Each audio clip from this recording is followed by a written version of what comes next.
Anime bukan hal yang baru lagi di berbagai kalangan masyarakat. Semua orang pasti tahu dengan yang namanya anime. Bedanya, apakah kita termasuk yang paling geek atau hanya sekedar tahu saja? Sama halnya dengan film, anime juga bisa mengandung lebih dari satu genre. Bedanya, mungkin banyak genre-genre di anime yang tidak ada di film. Di antara sekian banyak genre yang disuguhkan, ada satu genre yang tidak semua orang suka. Genre tersebut adalah horror creepy.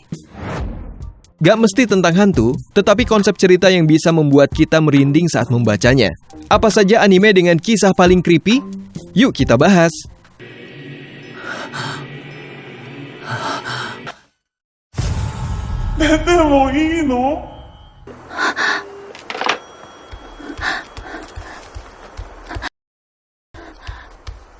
Toru-kun, ごめん、まゆみから電話があっててっきり。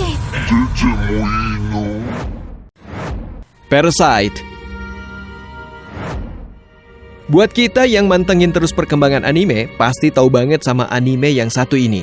Anime ini bahkan sudah dibuat versi live actionnya dan laku keras. Filmnya dirilis pada tahun 2014 untuk bagian 1 dan dilanjutkan dengan bagian 2 pada tahun 2015. Parasite bercerita tentang seorang anak remaja bernama Shinichi yang tinggal bersama kedua orang tuanya di sebuah kota di Tokyo. Suatu waktu, muncul makhluk menyerupai alien yang bisa mengambil tubuh manusia sebagai inang dengan masuk melalui telinga atau hidung. Alien ini dikenal dengan nama Parasite karena bisa masuk dan tinggal di tubuh manusia. Satu Parasite seperti ulat juga masuk ke tubuh Shinichi melalui hidungnya. Hebatnya, Shinichi bisa menghentikan Parasite tersebut agar tidak masuk ke otak dan mengendalikannya seperti yang terjadi pada orang-orang pada umumnya. Anehnya, Parasite ini seperti memiliki pemikiran dan tubuhnya sendiri. Jadi seolah-olah ada dua kepribadian yang tinggal di satu tubuh dan seiring berjalannya waktu, mereka malah semakin erat. Poin yang membuat creepy dan aneh adalah keberadaan Parasite itu di dalam tubuh manusia. Jika kita punya rasa jijik dan geli yang berlebihan, mungkin boleh mikir-mikir dulu sebelum akhirnya mengikuti kisahnya. Versi animenya ternyata hadir di waktu yang hampir bersamaan dengan versi live action. Parasite merupakan anime yang diangkat dari manga dengan judul yang sama. Manganya sendiri sudah hadir sejak tahun 1988 dan baru mulai dikenal publik secara luas pada tahun 1990 karena adanya beberapa isu. Parasite sendiri sudah dilirik oleh sutradara Hollywood untuk live action sejak tahun 2005, namun baru terrealisasi pada tahun 2014. Sedangkan versi animenya tayang pada tahun 2014 dengan judul Kiseiju Sei no Kakuritsu atau Parasite The Maxim. Jadi, kalau kita belum nonton atau baca komiknya, bisa pilih antara manga dulu, anime, atau live actionnya. Die, die, die, you fucking abomination! Now die! Wait!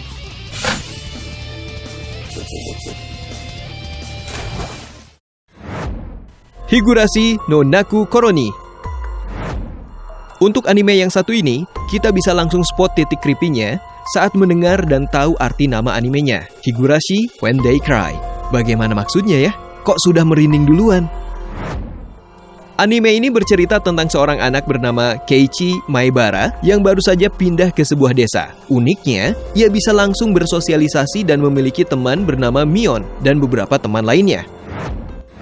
Keiichi baru mengetahui bahwa di desa tempat dia tinggal saat ini terdapat sebuah festival tahunan yang rutin dilaksanakan. Festival itu dikenal dengan nama Annual Watanagashi Festival.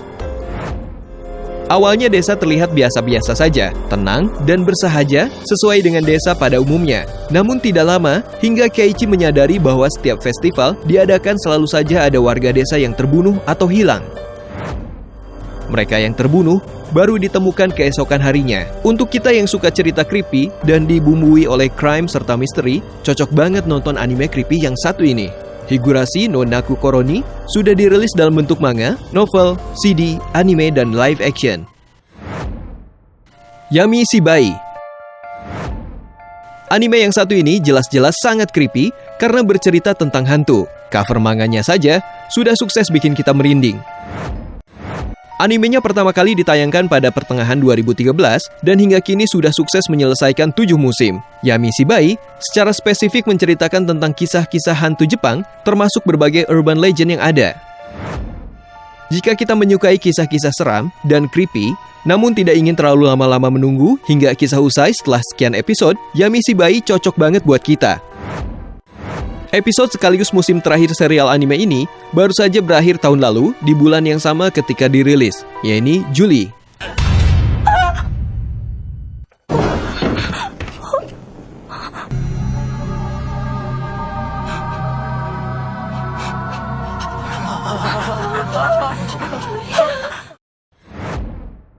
Danganronpa.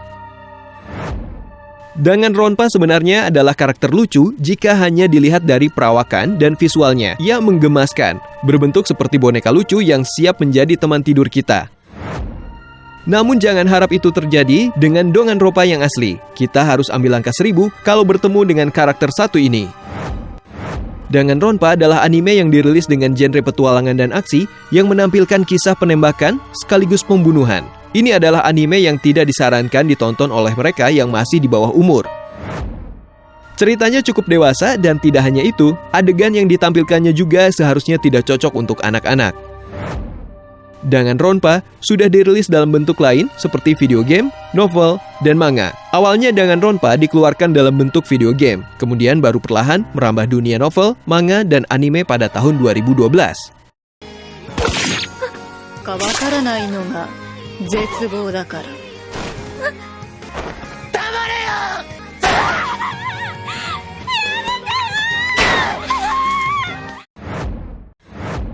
Hakaba Kitaro. Anime satu ini punya genre horor dan supranatural. Jadi sudah kebayang dong ya, di awal anime ini memang sudah mengarah ke hal-hal yang super duper creepy. Belum lagi ketika Hakaba Kitaro ternyata bercerita tentang seorang anak laki-laki yang termasuk golongan yokai. Ia dilahirkan di pemakaman dan aktif bertarung dengan manusia maupun yokai, sebuah makhluk yang masih satu titisan dengan hantu. Ia kehilangan mata kirinya, namun sering diperlihatkan tertutup seluruhnya dengan poni lebat yang ia miliki. Poin yang kadang-kadang bikin creepy adalah ketika kita harus menyaksikan kemunculan para hantu yang tidak hanya berasal dari Jepang, tetapi dari luar negeri.